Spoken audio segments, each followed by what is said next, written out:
বিবিকে রাখবেন কোথায়? বুকে। তার হকগুলো আদায় করবেন। তার ভরণ পোষণ দেওয়ার দায়িত্ব কার? বাবার নাকি স্বামীর? বিবাহ করলাম আমি, ভরণ পোষণ দিবে কি আমার বাবা? বিবাহ করলাম আমি, ভরণ পোষণ দিবে কি আমার বড় ভাই? আমি বিবাহ করলাম, ভরণ পোষণ দেওয়ার দায়িত্ব আমার, এটা বিবির হক।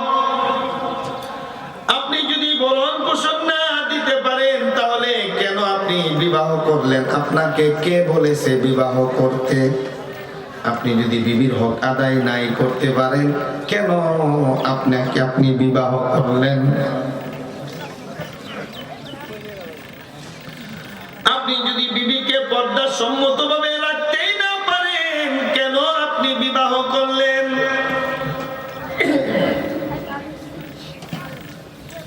আপনার বিবিকে পর্দা সম্মতভাবে রাখবেন, আল্লাহর কোরআন যেভাবে বলেছে আপনি সেভাবে রাখবেন, এটা হলো বিবির হক। হক না? আমি একদিন বাড়ি থেকে এক জায়গায় যাইতেছিলাম অটো দিয়ে, দেখলাম একটা অটোর মধ্যে কতগুলো ফার্নিচার বসানো। প্রশ্ন করলাম, ও চাচা, ফার্নিচার নিয়ে কোথায় যান? বলে, হুজুর, মেয়ে বিয়ে দিলাম, জামাই বাড়ি ফার্নিচার নিয়ে যাই। আমি মনে মনে বললাম, দিবেনই তো। আপনার মেয়েকে লেখাপড়া করিয়েছেন? বলে, হ্যাঁ হুজুর, লেখাপড়া করাইছি, মাস্টার্স পাস। সর্বোচ্চ ডিগ্রি নিয়ে, সর্বোচ্চ ডিগ্রিধারী একটা ছেলের কাছে বিবাহ দিলাম। ফার্নিচার না দিলে চলে না, শর্ত ছিল। সামনাসামনি বলি নাই, মনে মনে বললাম, কেন দিবেন না? মেয়েকে তো শরীয়ত সম্মত পর্দার শিক্ষাটা আপনি দেন নাই। হ্যাঁ, শরীয়ত সম্মত পর্দার শিক্ষা না দেওয়ার কারণে আজকে যৌতুক নামের ফার্নিচার দেওয়া লাগে। কথা বলেন ঠিক কিনা? এই কলা চিনেন? কলা একটু জোরে কোন, কলা চিনেন? সবচাইতে পুষ্টিকর ভিটামিন যুক্ত কলা কি কলা? সবরি কলা নাকি? অনেক হরবি কলা। আচ্ছা, যাই বলেন, হরবি কলা, সবরি কলা, যে কলাই বলেন না কেন, সবচাইতে ভিটামিন বেশি সবরি কলা, দামেও বেশি সবরি কলা, স্বাদেও বেশি সবরি কলা। কথা বলেন ঠিক কি না? আপনি যখন কলা কিনে নিয়ে বাসায় যাবেন, কলা খাওয়ার জন্য কলার শুকলাগুলো কলা থেকে আলাদা করে তারপরে আপনি কলাটা খাবেন, নাকি শুকলা সহ খাবেন? কলার শুকলাগুলো ফেলে দিয়ে কলা খাওয়া লাগবে। যেই দোকানদার কলা বিক্রি করে সে যদি চিন্তা করে যে সমস্ত লোকেরা কলাগুলো কিনে বাড়িতে নিয়ে যাবে, শুকলা ফেলেই তো কলা খাবে, আমি আগে থেকেই শুকলাগুলো ফেলে কলা খাঁচার মধ্যে রাখলাম, বাড়িতে নিয়ে সিলেই খাবে, আমি আগে থেকেই সিলে রাখলাম। বলেন, কোন জ্ঞানী গুণী বুদ্ধিমান লোক, বিবেকবান লোক, কোন জ্ঞানী গুণী বিবেকবান লোক ওই সবরি কলা, ছোলা কলাগুলো বাজার থেকে কিনবে কিনা? কেন কিনবে না? পুষ্টি কি শেষ? পুষ্টি তো আছে। আপনি কিনতে গিয়ে দেখবেন ওই কলার মধ্যে মশা মাছি বসে আছে। সবরি কলার ভিটামিন বেশি, দামেও বেশি, স্বাদেও বেশি। শুকলাগুলো আগে থেকে ফেলে দেওয়ার কারণে মশা মাছি বসেছে, সেই কলা আপনি মাগনা দিলেও নিবেন না। কথা বলেন ঠিক কিনা? বাজারে গিয়ে বলবেন, আজকে সবরি কলা কিনবো না, চাম্পা কলার দরকার বা সাগর কলার দরকার, ভিটামিন কম হোক আর বেশি হোক দেখার দরকার নাই। আল্লাহ তাআলা কলা গাছের মধ্যে কলাগুলো কুদরতি ভাবে যেমনি ভাবে ঝুলন্ত অবস্থায় রেখেছিলেন, যেই ব্যক্তির কাছে আল্লাহর দেওয়া কলা শুকলা সহ পাবেন ওই কলাই কিনবেন। কলাগুলো আগে থেকেই ছিলে যদি দোকানদার বাজারে নিয়ে কাঁচার মধ্যে সারিবদ্ধভাবে রাখে, আল্লাহর কসম আপনি সেই কলা কিনবেন না। বলে, কেন কিনবো না? ওই কলার মধ্যে মশা মাছির থাবা পড়েছে। কথা বলেন। যে চাম্পা কলা ভিটামিন কম, দামেও কম, স্বাদেও কম, আল্লাহ তাআলা যেমনি ভাবে প্যাকেট করে গাছের মধ্যে দিয়েছিলেন, এখনো পর্যন্ত বাজারে খাসার মধ্যে ওরকম প্যাকেটিং অবস্থায় থাকার কারণে ভিটামিন কম, স্বাদে কম, টাকাও কম, এরপরেও সবজি কলা বাদ দিয়ে আপনি চাম্পা কলা কিনবেন। সবজি কলার ভিটামিন বেশি হলে কি হবে? সোলার কারণে মশা মাছি বসছে, তো আপনি কিনতেছেন না। যখন রাত 10টা বাজে, বাজারের এক কর্নারে সবজি কলার খাঁচাটা উবুত করে কলাগুলো ফেলে আপনি বাড়ির দিকে রওনা। ওই বাজারের পাহারাদার আপনাকে বলে, হে হাবিব ভাই, কলা আনলেন বিক্রি করার জন্য, বাজারের কর্নারে রেখে কেন চলে যান? বলে কেউ কিনে না, তাই তো ফেলে রেখে আমি চলে গেলাম। যদি ফেলে রেখে চলে যান, এখানে তো ফালানোর জায়গা না, ডাস্টবিনে নিয়ে ফেলবেন। আমি বৃদ্ধ মানুষ, ডাস্টবিনে কলাগুলো নিয়ে যাওয়ার মতো সামর্থ্য আমার নাই। তাহলে 20 টাকা দেন বা 50-100 টাকা দেন, একটা কুলি ডাক দিয়ে আপনার ওই বাজে ডাস্টবিনের কলাগুলো ডাস্টবিনে ফেলবো।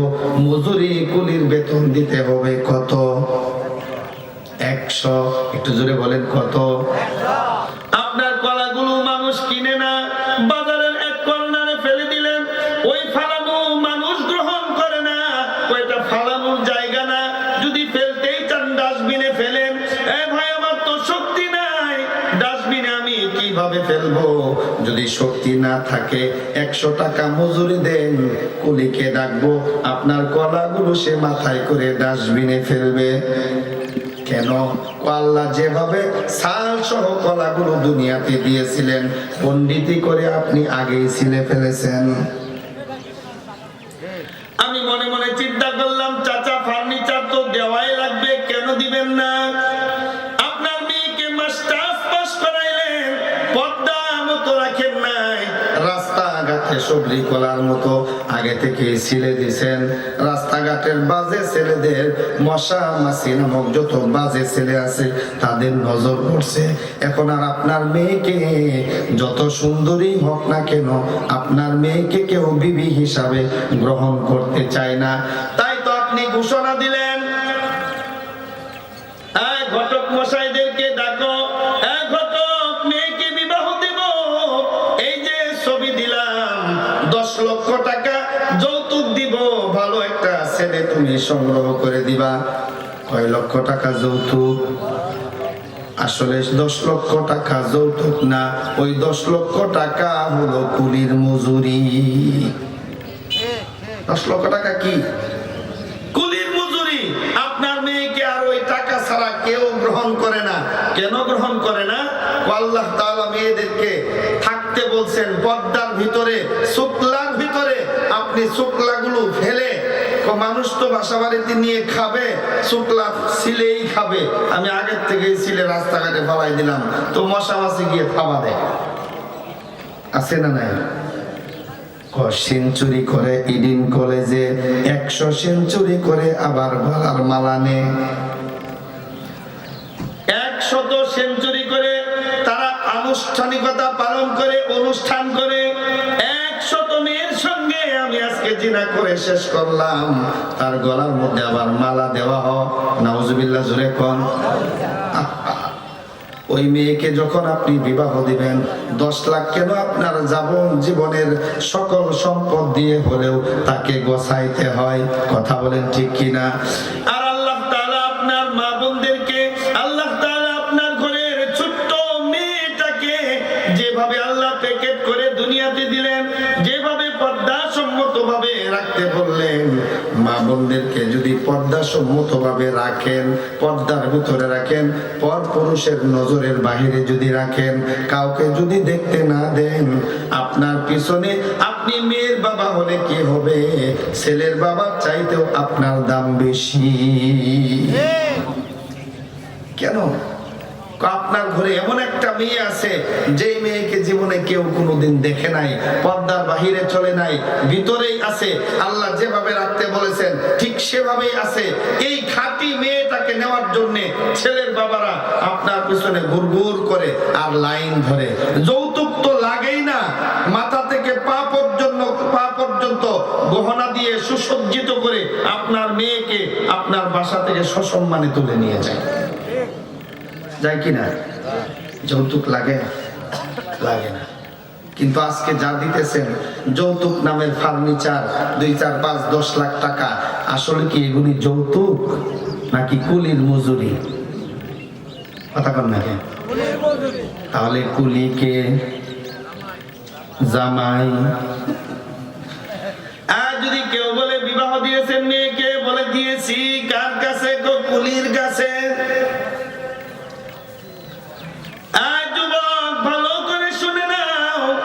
যারা যৌতুক নিয়ে বিবাহ করবা, আজকে এই জামিয়া আরবিয়া মিনহাজুল উলুম মাদ্রাসার ময়দান থেকে ঘোষণা দিলাম, তোমার নাম জামাই না, তোমার নাম কুলি।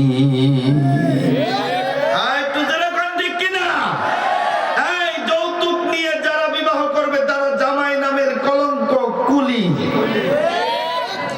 যারা বিবাহ দিবেন যৌতুক দেন নাই, কুলির বিল দিয়েছেন, আপনার মেয়েকে কেউ গ্রহণ করে না, আপনি জরিমানা দিয়ে মেয়েকে কোনো মতো গোছায় আপনার বাসা থেকে বের করলেন।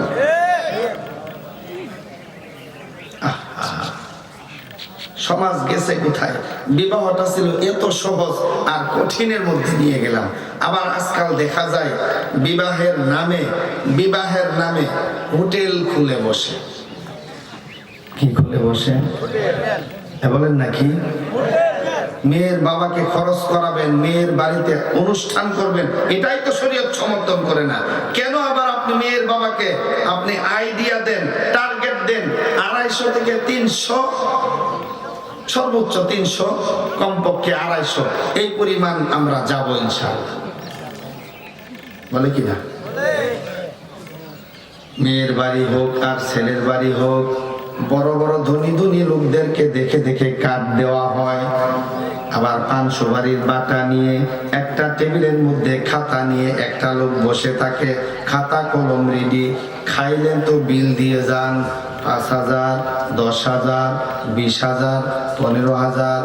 টার্গেট হলো আমি খরচ করলাম 5 লাখ, আমাকে উঠাতে হবে যেভাবেই হোক 10 লাখ।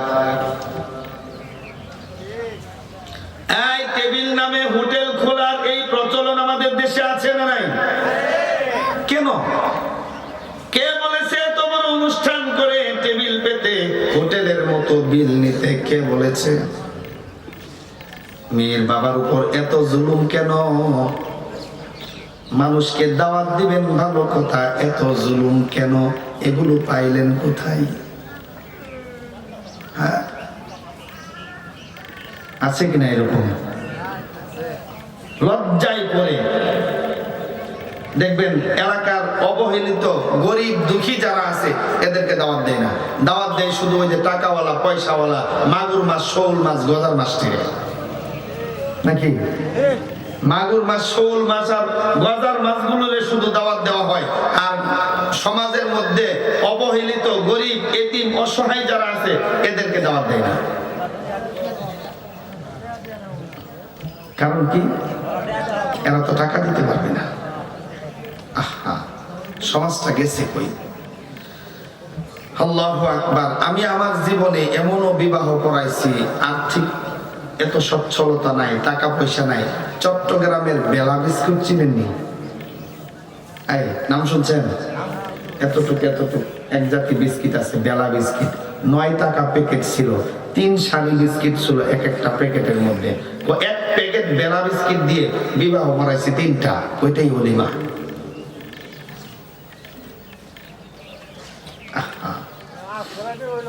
হ্যাঁ, বুঝি নাই। আতখোরা কি বিয়ে হলো না? আল্লাহু আকবার। সুতরাং আমি বারবার একটা কথাই বলতেছি, বিবিদের হক তারা যা প্রাপ্য যথাযথভাবে আমাদের আদায় করতে হবে। কথা বলেন ঠিক কিনা? আদায় করবেন তো ইনশাআল্লাহ সবাই? এই কারা কারা করবেন না একটু হাত দেখান দিন। এই যারা বলে করবো না, সবাই আদায় করবেন। যারা দেন মোহর দেন নাই পরিশোধ করবেন তো ইনশাআল্লাহ। যদি পরিশোধ না করেন, আহা, কবরে যেদিন যাবেন, হাসরে যেদিন উঠবেন, আপনার জীবনের আমল দিয়ে হলেও বিবির দেন মোহর গুলো পরিশোধ করা লাগবে। না করতে পারলে জিনার গুনাহ মাথায় নিয়ে উঠবেন। কিসের গুনাহ? জিনার গুনাহ মাথায় নিয়ে উঠবেন। আপনার বিবিকে পর্দা সম্মতভাবে বাসস্থান করে দেওয়া, এটা দায়িত্ব কার? একা বলেন না আপনার। আপনি যদি পর্দা সম্মতভাবে বিবিকে দায়ী রাখতে পারেন, এই মেয়েকে দেখার জন্য বাবা যায়, ভাই যায়, আত্মীয় স্বজন বেআইরা যায়, লোকজনের অভাব নাই। কুরবানির গরুর মতো গিয়ে দেখে, আছে না নাই? একটু জোরে কোন।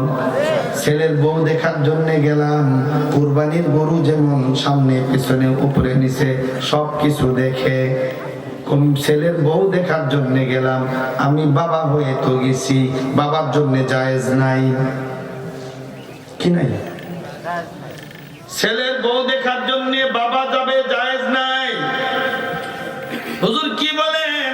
আমার ছেলের বউ আমি যদি না দেখতে পারি তো কে দেখবে? হ্যাঁ, অবশ্যই আপনি দেখতে পারবেন, কারণ আপনি মাহরাম, বিবাহ হওয়ার পরে, আগে না।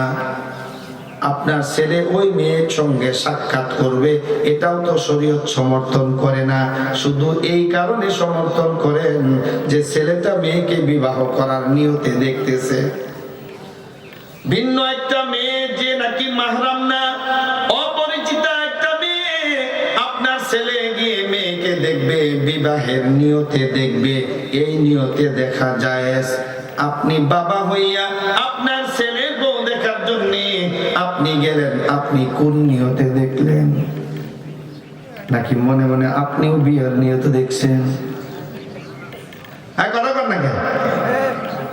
ছেলে দেখবে বিবাহের নিয়তে, আপনি বাবা হইয়া কেন গেলেন? হুজুর তাই কি শুধু কি বাবাই? বাবার বন্ধু বান্ধব যারা আছে, ইষ্টি গোষ্ঠী সব একসাথে গিয়ে ওই যে কুরবানির গরুর মতো দেখে, এরকম দেখা বর্তমান সমাজের রীতিনীতি আছে কিনা? এগুলো বর্জন করেন, জায়েজ নেই, শরীয়ত সমর্থন করেন। ছেলে গিয়ে দেখবে, যদি পছন্দ হয়, ছেলের মা যাবে, মহিলা যাবে, ছেলের বোন যাবে, দাদি নানি গিয়ে দেখতে পারবে, সমস্যা নাই। যদি পছন্দ হয়ে যা, বিবাহ করে বাসায় নিয়ে আসবেন, এবার তার বাবা দেখতে পারবে, এর আগে না। হ্যাঁ হ্যাঁ, ছবিও তুলে, এই ছবি নিয়ে আবার ফেসবুকে দে, বন্ধু দেখতো কেমন দেখা যায়, আজকে দেখে আসলাম। কত নাম্বার? নবম নাম্বারটা দেখে আসলাম। আছে কিনা? বিবিকে বাসায় নিয়ে আসলেন, বন্ধুর সঙ্গে পরিচয় করাই দেন। বন্ধু দেখতো তোর ভাবিকে পিছন থেকে দেখতে কেমন দেখা যায়, একটু আস্তে কর, নাউজুবিল্লাহ। আস্তেই করলেন এজন্য নাকি? বন্ধু বান্ধবের সঙ্গে পরিচয় করিয়ে দেন। ছোট ভাই তো কথাই নাই, এলাকাবাসী সবাই দেখতে আসে আপনার বউকে। কেন আপনার বউকে এত ফ্রি করে কে দিলে? ফ্রি করে দিলেন কেন? অনুমতি কে দিয়েছে? আপনার বিবিকে যদি আপনি শরীয়ত সম্মত পর্দা মতো না রাখতে পারেন, তো আপনার জন্য বিবাহ করা জায়েজ নাই। পর্দা সম্মতভাবে রাখা ফরজ, ফরজ, ফরজ। পর্দা সম্মতভাবে রাখা দায়িত্ব কার উপর? আপনি পর্দা সম্মতভাবে বাসস্থান করে দিবেন। বিবি আপনি স্বামী হিসাবে আপনার কাছে এটা পায়, এটা বিবির হক। পর্দা সম্মতভাবে সুন্দর পরিবেশের একটা বাড়ি করে দেন। এমন বাড়ি করবেন যে বিবিকে ওই বাড়ির মধ্যে আপনার আত্মীয় স্বজন মেহমানরা আসবে, ভুলেও যেন আপনার বিবি, আপনার আত্মীয় স্বজন, আপনার মেহমানদের নজরে না পড়ে। আপনার বাড়িতে আপনার ছোট ভাই আছে, ভুলেও যেন আপনার ছোট ভাইয়ের দৃষ্টিগোচর না হয় আপনার বউ। আপনার বাড়িতে আপনার যেটা আছে, আপনার আরো বিভিন্ন খালাতো ভাই, মামাতো ভাই, পাড়ার প্রতিবেশীরা আপনার বাড়িতে আসবে, ভুলেও যেন আপনার বিবি তাদের চোখের দৃষ্টিতে না আসে। এমন ভাবে রাখার জন্য যেই পরিমাণ খরচ করা দরকার, যেমন পরিবেশের বাড়ি দরকার, আপনার বিবি আপনার কাছে সেই বাড়িটা পাওয়ার যোগ্য, এটা আপনার বিবির হক। কিসের হক? আপনি পর্দা সম্মতভাবে রাখলেন না, বিবিকে বেপর্দায় ছেড়ে দিলেন। যদি বিবিকে বেপর্দায় ছেড়ে দেন, বিবিরা যারা আছো, তোমরা যারা শুনতেছো, মা বোনেরা যারা শুনতেছেন, স্বামীরা যদি পর্দা নাও রাখতে চায়, আপনি আপনার ইচ্ছা মতো, আপনার যতটুকু সামর্থ্য আছে, আপনি পর্দায় থাকার মতো চেষ্টা করেন। স্বামী যদি পর্দায় না রাখতে চায়, আপনি স্বামীর কথা যদি পর্দা রক্ষা করতে গিয়ে স্বামীর কথা অমান্য করা লাগে, এক্ষেত্রে স্বামীর কথা অমান্য করলেও গুনাহ হবে না। আপনার স্বামী আপনার বন্ধুকে, আপনার স্বামীর বন্ধুকে বাড়িতে নিয়ে এসে বলতেছে, হ্যাঁ বিবি, আমার ক্লোজ ফ্রেন্ড, আমার বাল্যকালের বন্ধু, ছাত্র জীবনের একমাত্র বন্ধু, তুমি নিজের হাতে আমার বন্ধুকে খাওয়াইবা। আল্লাহর কসম, যদি আপনি না খাওয়ান আপনার গুনাহ হবে না। কেন? আপনার বিবি আপনাকে বেপরদার হুকুম করেছে। আল্লাহ বলেছেন, দুনিয়ার মহিলারা, তোমরা পর্দা সম্মত ভাবে থাকবা, মাথাকে নিচু করে রাখবা, গায়রে মাহরাম কোন পুরুষের সামনে যাইবা না। যাদের সামনে যাওয়া যায় তাদের সামনেই যাবা, ভিন্ন কোন পুরুষের সামনে তোমাদের চেহারাকে তোমরা দেখাইতে পারবা না। আপনার বন্ধু তো, আপনার স্বামীর বন্ধু আপনার জন্য মাহরাম না। আপনার স্বামী বেপর্দার হুকুম করেছে, আল্লাহ আপনাকে পর্দার হুকুম করেছে, আপনি কার হুকুমটা মানবেন? আল্লাহর হুকুম বড় নাকি স্বামীর হুকুম বড়? আল্লাহর হুকুম নিশ্চয়ই বড়। আল্লাহর হুকুম পর্দায় চলা, আল্লাহর হুকুম পর্দা মতো চলা। আল্লাহর হুকুম মানতে গিয়ে যদি স্বামীর হুকুম অমান্য করতে হয়, আল্লাহর হুকুম মানতে গিয়ে যদি স্বামীকে ছাড়তেও হয়, আল্লাহর হুকুম মানতে গিয়ে যদি পুরা দুনিয়া আমার বিপক্ষে চলে যায়, আমার যায় আসে না। কথা বলেন ঠিক কিনা? सारी दुनिया हूँ मुखालिफ, कुछ भी नुकसान नहीं, डर नहीं है, गम नहीं है, जब खुदा रहमान है। কথা বলেন ঠিক কিনা? আল্লাহ আল্লাহর রাসূলকে রাজি করতে গিয়ে যদি সমগ্র দুনিয়ার মানুষ, সমগ্র দুনিয়ার জিন ইনসান, সকল মানবকুল যদি আমার বিপক্ষে চলে যায়, রাষ্ট্র যদি আমার বিপক্ষে চলে যায়, আমার বাবা মা ভাই বোন আত্মীয় স্বজন যদি আমার বিপক্ষে চলে যায়, আমার যায় আসে না। আমি দেখব আমার আল্লাহ এবং আমার রাসূল আমার প্রতি রাজি আছে কিনা। নাকি বলেন? সুতরাং স্বামী যদি বেপরদার হুকুম করে আর বিবি যদি স্বামীর হুকুম অমান্য করে, বিবির কি গুনাহ হবে? কি বলেন? না, বিবির গুনাহ হবে না। হ্যাঁ, বিবিকে পর্দায় রাখা, এটা আপনার পক্ষ থেকে বিবি পাওনা, এমন একটা বাসা, এমন একটা বাসস্থান, এমন একটা বাড়ি, এটা বিবির হক, দেওয়া লাগবে। যদি আপনি ওই পরিবেশ গড়াইতে না পারেন, তাহলে কেন আপনি বিবাহ করলেন? কে বলেছে?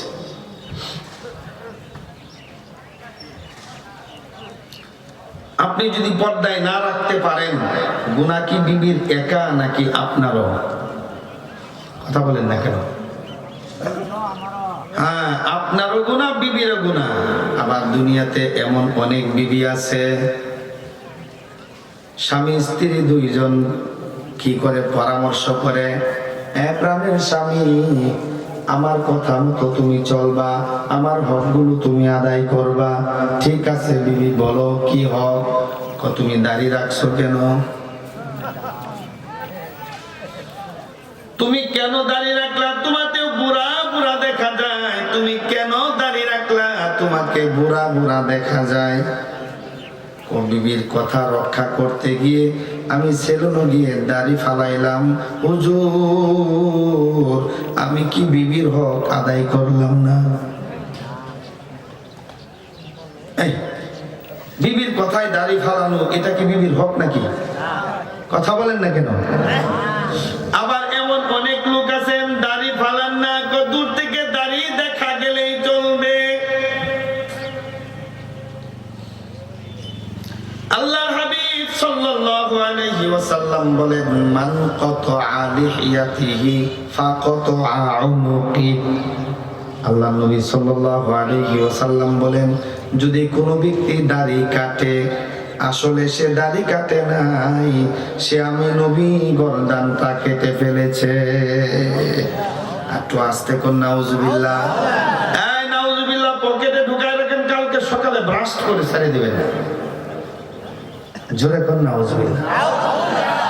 হ্যাঁ, এই বাবারা ভালো করে শুনে যান, দুনিয়াতে একটা মাত্র গুনাহ আছে, আপনি করবেন একবার, ফেরেশতা তা দিন রাত 24 ঘন্টা গুনাহ লিখতেই থাকবে। গুনাহ কয়টা? আপনি করলেন কয়বার?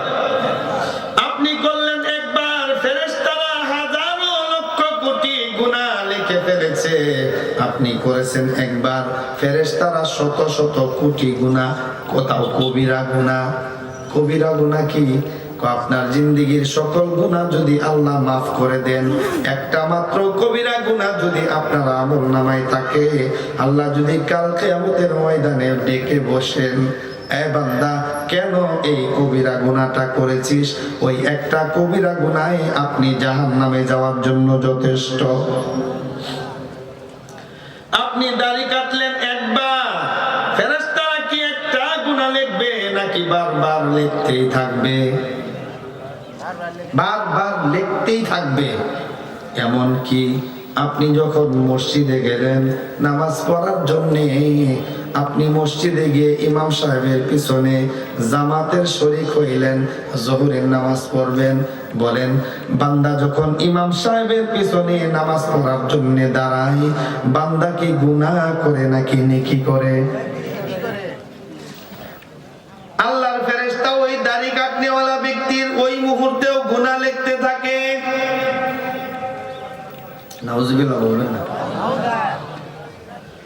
শুধু তাই নয়, আপনি যখন আল্লাহর কুদরতি পায়ে সিজদায় অবনত হন, সুবহান রাব্বিয়াল আ'লা, সুবহান রাব্বিয়াল আ'লা, সুবহান রাব্বিয়াল আ'লা, আপনি আল্লাহর কুদরতি পায়ে মাথাটাকে নত করে আল্লাহর পবিত্রতা বর্ণনা করতে গিয়ে বলেন সুবহান রাব্বিয়াল আ'লা। আপনি আল্লাহ তাআলার পবিত্রতা বর্ণনা করেন। এই বান্দা যখন আল্লাহর কুদরতি পায়ে সিজদা দেয়, এমন একটা হালত, এমন একটা হালত আল্লাহ তাআলার কাছে বড্ড পছন্দনীয়। বান্দা যখন আল্লাহর কুদরতি পায়ে সিজদা দেয়, এই অবস্থাটা আল্লাহর কাছে বড় পছন্দনীয়। আপনি সিজদায় অবনত হয়ে আল্লাহর পবিত্রতা বর্ণনা করতেছেন, দাড়ি কাটার কারণে আপনি যখন সিজদারত অবস্থায় আছেন, ফেরেশতা সেই মুহূর্তেও আপনার গুনাহ লিখতে থাকে।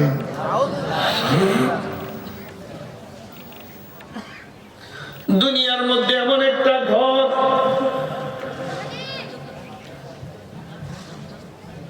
যতটুকু আলোচনা করছি আল্লাহ তাআলা আমি সহ আমাদের সকলকে আমল করার তৌফিক। নারায়ে তাকবীর, নারায়ে তাকবীর, আল্লাহু আকবার। মুফতি সাহেব হুজুরের আগমন,